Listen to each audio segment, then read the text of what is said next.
They chose to come here. And then when they put the other grocery store out of business, they want to close down and leave. I'm mad. Walmart is not just a supermarket, it's the backbone of American life. In many places, when Walmart disappears, people lose even their next meal. And now that grim scenario is playing out on a large scale. More than 10 Walmart distribution centers have shut down in just a few weeks. That means empty shelves, soaring prices, and mass layoffs. With new changes in tariffs and import policies, Walmart has announced a major restructuring, and that means pulling out of many areas that are no longer profitable. Where are these places? They are 10 states now reeling from a sudden lack of food, from poor rural towns to seemingly stable urban centers. Watch until the end of the video because this list might include where you live, and if Walmart leaves, who will replace them? Number 1. Alaska. You might be surprised that Alaska is the first on the list. For many years, Alaska has been viewed as the last pristine frontier of America, a place people come to unwind and escape the noisy world.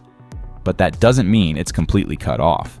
There are Walmarts, cold medicine canned goods, and frozen fruit everyday low price signs just like any other state. Walmart's presence made locals feel they still lived in a full America, not forgotten. But this summer, that feeling began to fade.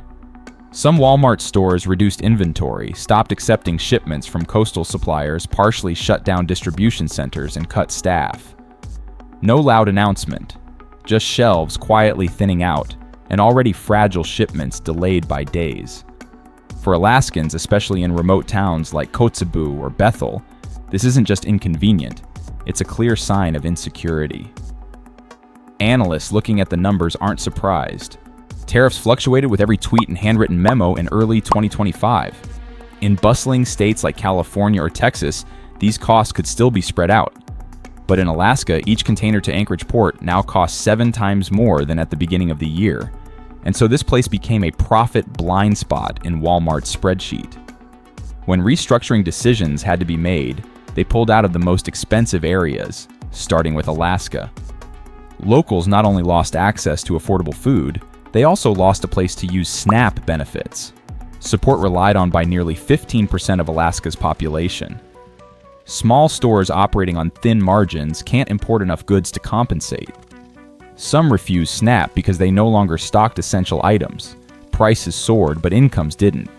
And so families had to choose what is truly necessary, which meals can be cut. Even the tourism industry, one of the state's lifelines, is starting to feel the impact. Tour companies aren't speaking out publicly, but have reported guests complaining about basic shortages. Small things like not finding mosquito repellent or snacks are enough to make tourists hesitant. People once dreaming of a vacation close to nature now worry about nothing in the supermarket. Peace now comes with a sense of uncertainty. For lifelong residents, faith in national connectivity is thinning. People who once planned to live in Alaska forever are beginning to reconsider. Can you stay in a place where food is something to fight for? Not everyone will leave, but the idea has taken root and is spreading in small communities. And if a place like Alaska, with both wild nature and Walmart stores, can be erased from the retail map, then dry but densely populated import-reliant regions like Nevada may well be next on the list of those left behind. Number 2, Nevada. Nevada doesn't lack lights. Las Vegas still blazes bright every night, casinos, bustling buffets overflowing with delicacies, hotels packed wall to wall. But beneath that glitter is another world. A shadow city without lights where the homeless pitch tents under drainage tunnels, where service workers crowd into weekly motels, and where every penny carries the weight of survival. Imagine living in a city still marketed as the entertainment paradise. But to get a bunch of fresh vegetables, you need to spend nearly 2 hours on a bus stand in line, then hope the shelves haven't been picked clean. For many here, this isn't imagination. It's a weekly routine.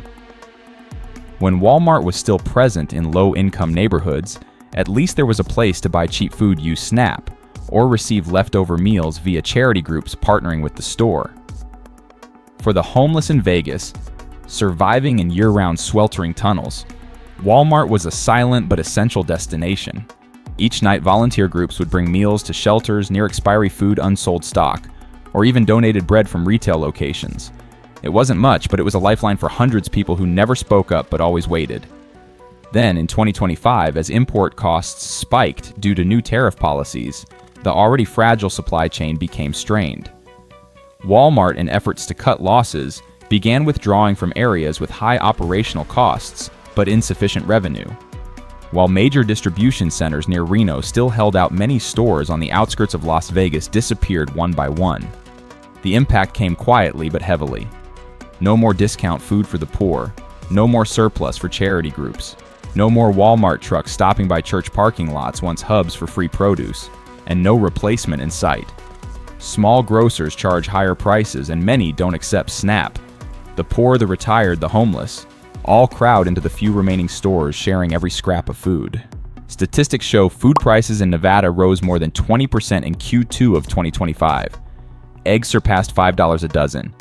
The state government had to postpone the cage-free egg regulation to avoid further price hikes. Meanwhile, local food aid programs saw federal funding slashed, leaving more than 400,000 people without their last accessible food network. On the surface, Vegas still sparkles. But under those damp tunnels, people now live on whatever remains of a once vast system, a system now retreating in silence. If you think America is a land of abundance, try standing in the shoes of Miss Celia or the homeless, who no longer receive even a loaf of bread from Walmart.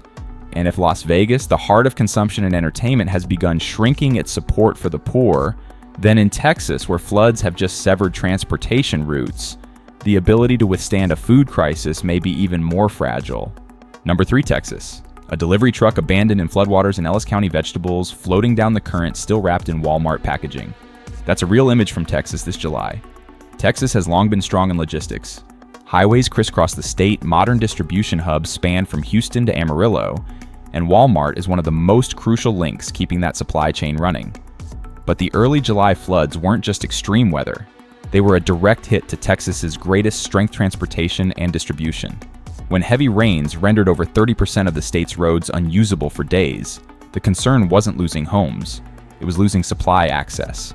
At that time, Walmart's distribution center in Sanger, responsible for moving thousands of tons of food weekly to North and Central Texas, had to shut down temporarily. No one expected a single bottleneck to trigger a chain reaction. Delivery trucks stuck supermarkets short on stock, and the supply chain grinding to a halt with every rainfall. Walmart suspending operations was the biggest shock. Competitors like Target and Amazon were forced to pull back to warehouse reserves, while small grocers couldn't gather enough goods during a crisis. In many stores, essentials like milk, eggs, and beef rose to 1.5 times their usual price. In some places, a gallon of milk approached $7, higher than a fast food meal. According to CoStar, product availability in major Texas supermarkets dropped 28% in the first 3 weeks of July. Not due to national scarcity, but because goods couldn't reach the people. This was especially severe in rural areas like Navarro Wise or counties near the southern border. These places have few alternatives. Some towns had only one Walmart, and when it closed, the nearest food source could be 60 to 80 miles away.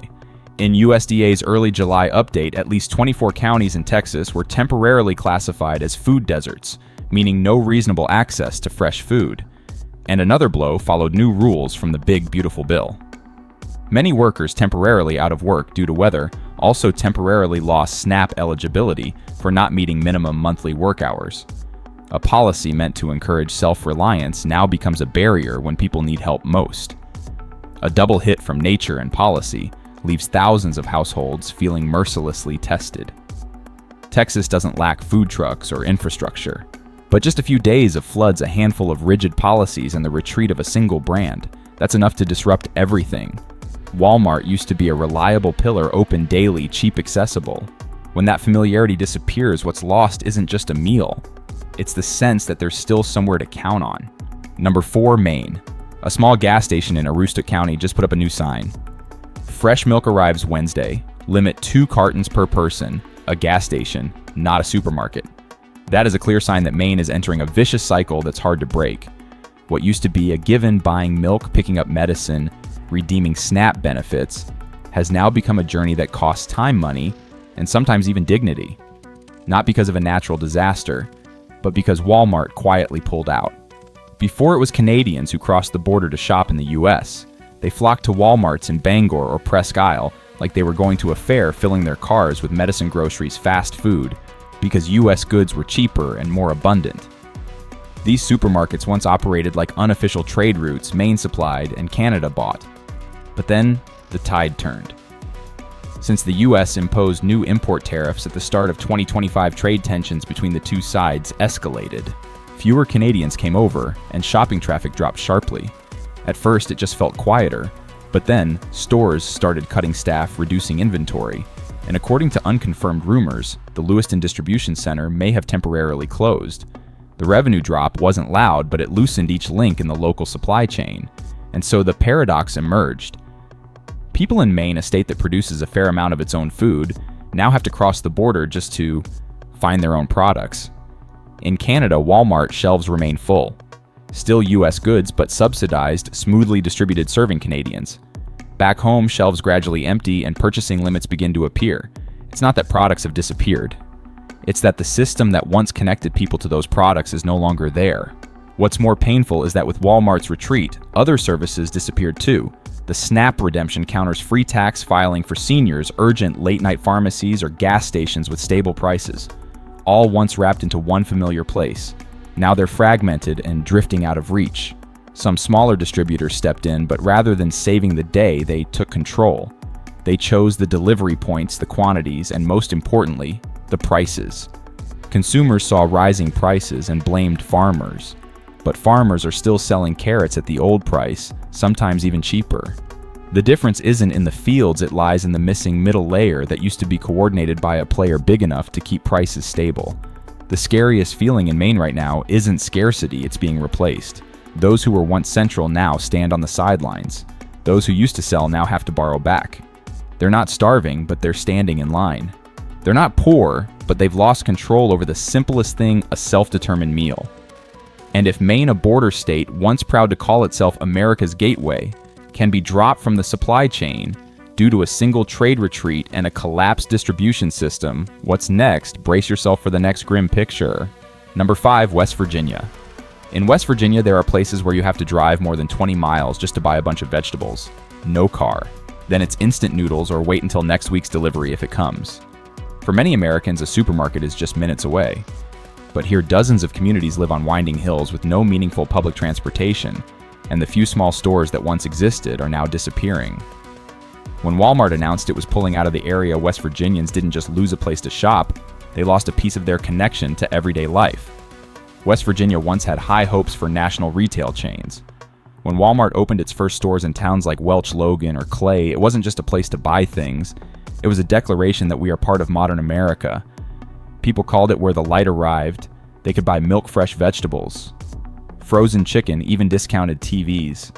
But as these stores closed one by one from 2016 until now, communities didn't just feel the loss of goods. They lost places to gather, to feel like someone still cared. In early 2025, when Walmart shut down more stores in at least 5 towns, residents had no alternatives. In many places, only small convenience stores remain selling soda snacks, cigarettes, and little fresh food. Buses don't carry groceries. Delivery trucks from the state capital come only once a week, weather permitting. Store owners say that if a truck is just one day late, the shelves are empty, and customers are left with nothing but instant noodles, dry bread, or canned goods from last month. This isn't just a situational problem, it's structural.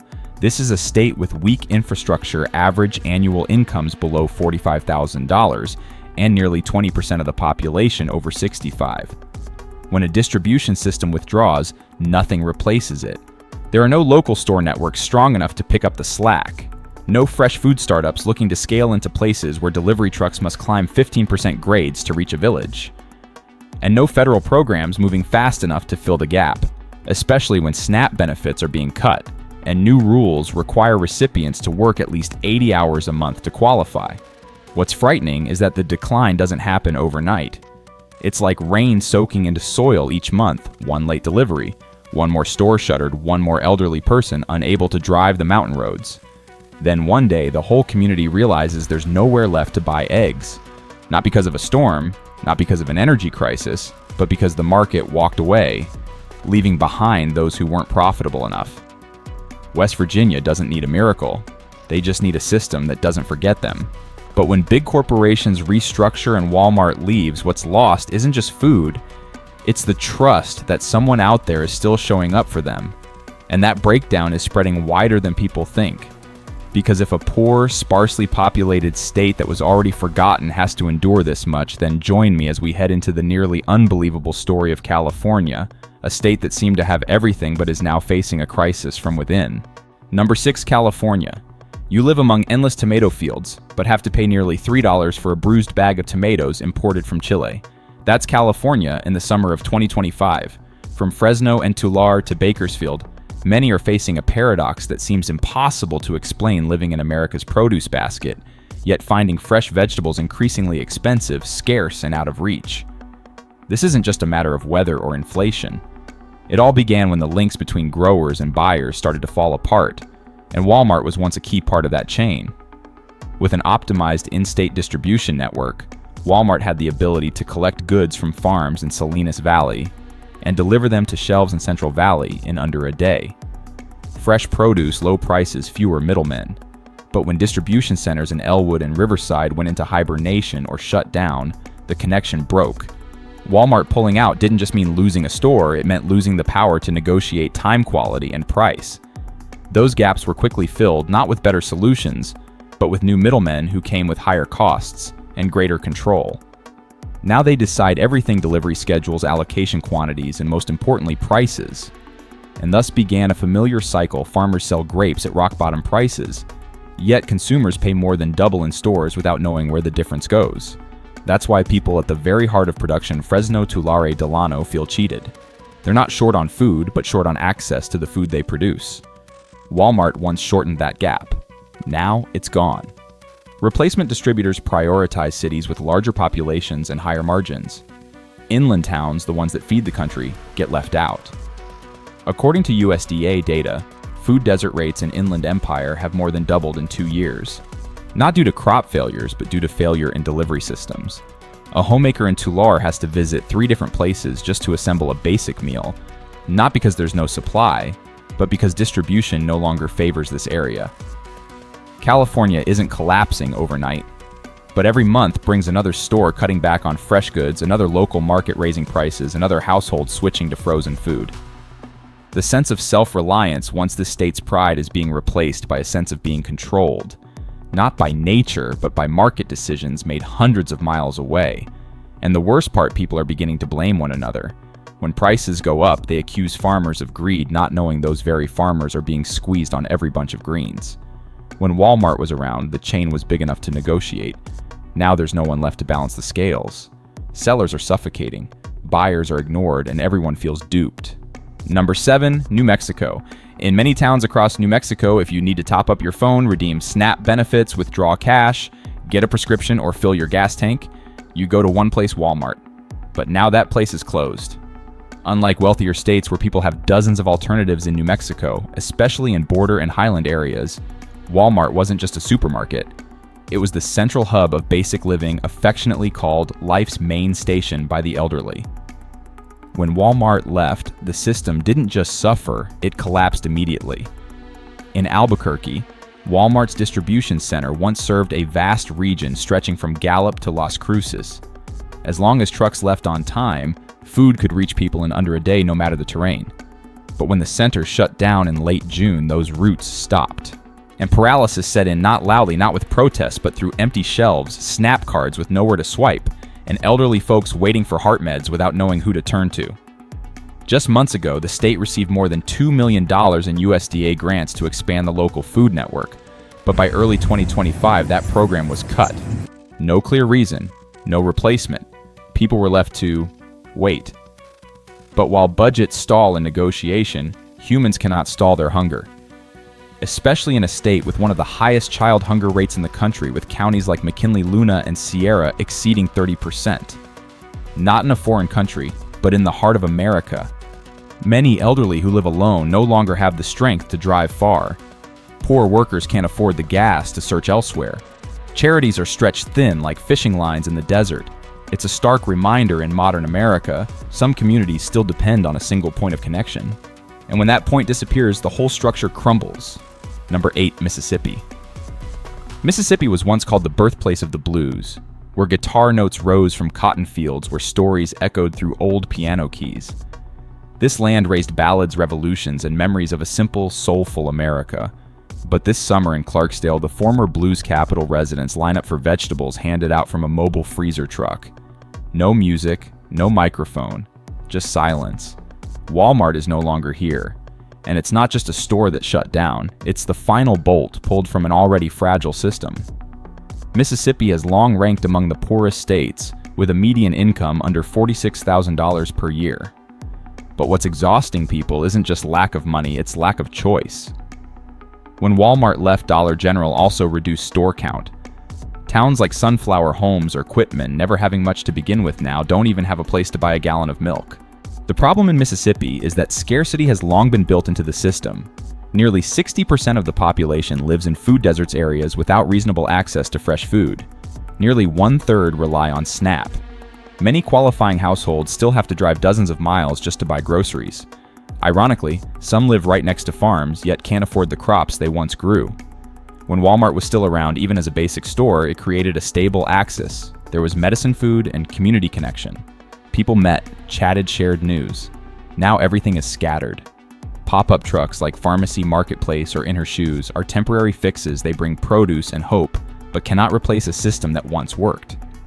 Mississippi isn't hungry because of food shortages. It's hungry because the distribution system has rotted. No one fired a gun, but every link has been quietly dismantled. And when the very soil that once nurtured America's music now survives on free vegetable handouts, it shows one thing. Poverty is no longer just about wallets. It's about whether anyone is still coming to keep life going. Number 9, Washington. Something strange is happening in the heart of American agriculture. People living right next to vast farms, apples. Cherry's kale are seeing empty shelves every Saturday.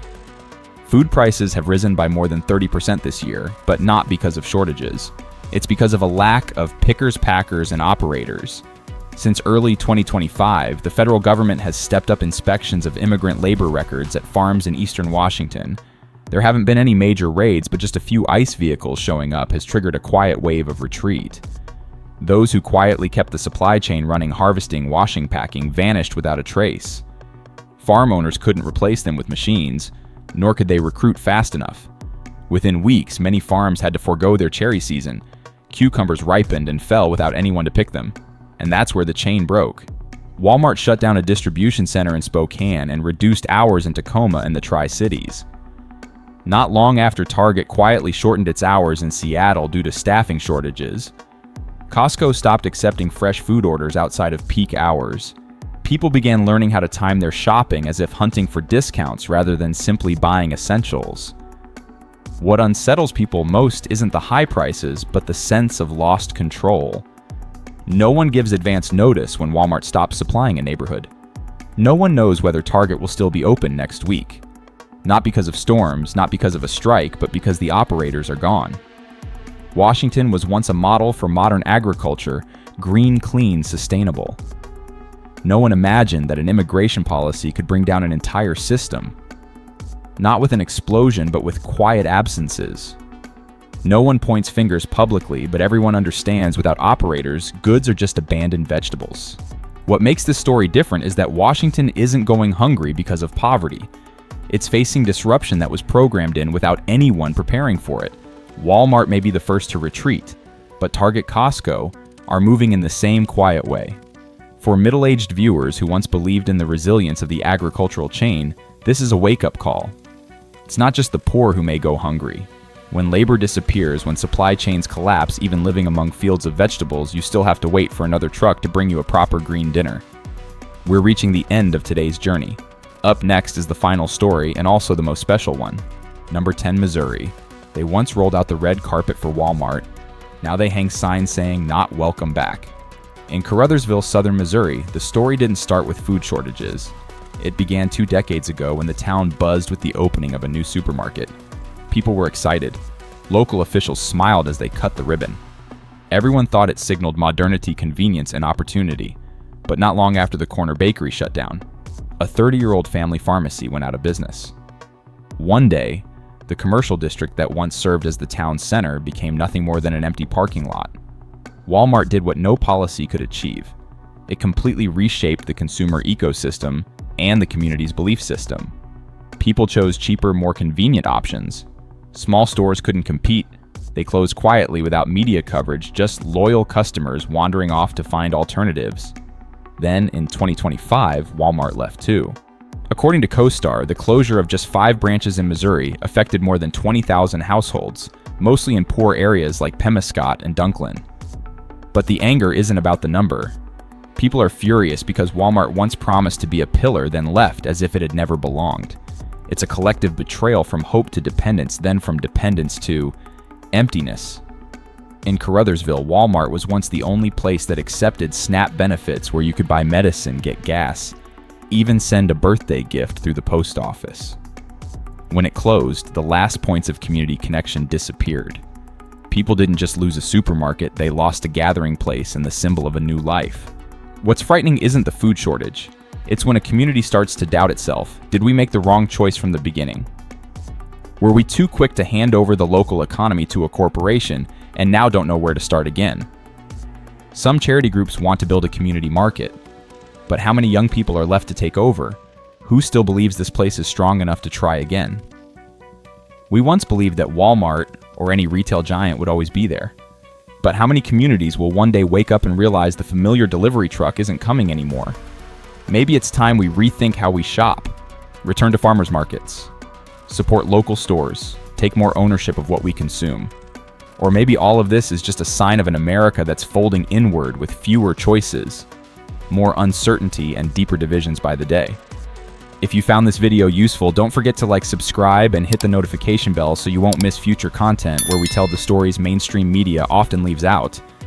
The analysis in this video is based on current data and an independent perspective, not meant to predict the future with certainty or cause misunderstanding.